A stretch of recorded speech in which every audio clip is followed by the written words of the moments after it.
If you become the opposite of what you always were, you have to change your name.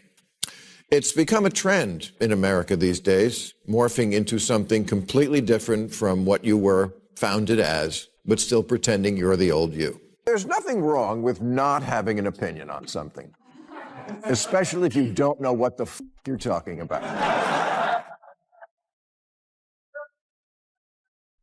And if you're getting your facts from TikTok and Instagram and Facebook, I don't want to hear your hot take on asymmetrical warfare, because there's a term for someone who gets their news from Facebook. Mom. All right, let's get into this, because this whole conversation starts with a brutally simple idea that somehow feels controversial in 2026.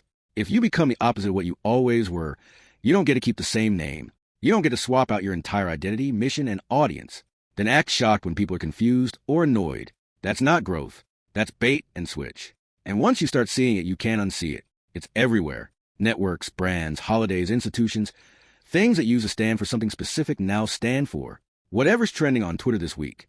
And before we go any further, do me a favor. Hit like, smash subscribe, and let me know in the comments if you've noticed this too.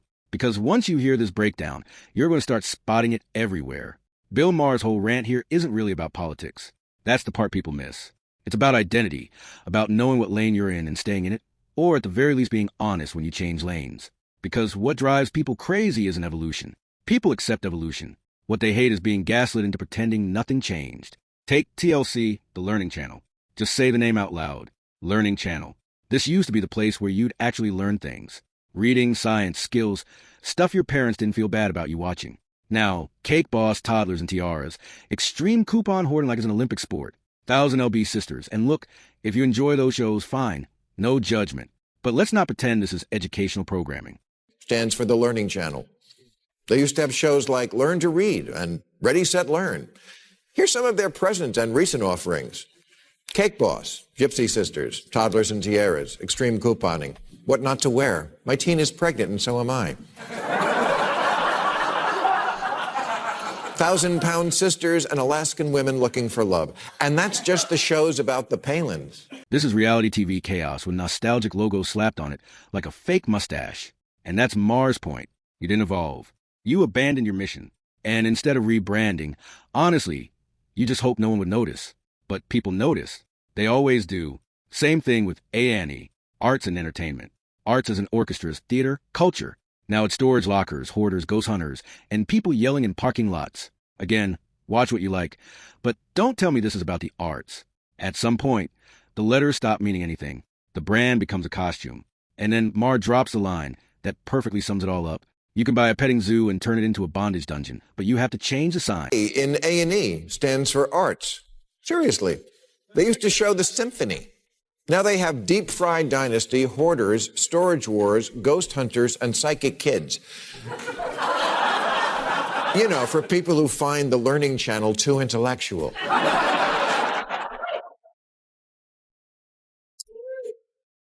The History Channel has no history, and MTV has no music. I'm just saying, you can buy a petting zoo and turn it into a bondage dungeon, but you gotta change the sign. That's it. That's the rule. That's the whole thing. MTV doesn't play music. The History Channel has aliens and pawn shops, and everyone just shrugs like this is normal. But here's the thing, it's not harmless, because when brands lose their identity, audiences lose trust, and trust is everything. This is where Playboy comes in. And yeah, people get uncomfortable talking about it, which kind of proves a point. Playboy wasn't subtle about what it was. It wasn't pretending to be something else. It had a very specific lane, a very specific audience, and it owned it. You didn't accidentally subscribe to Playboy.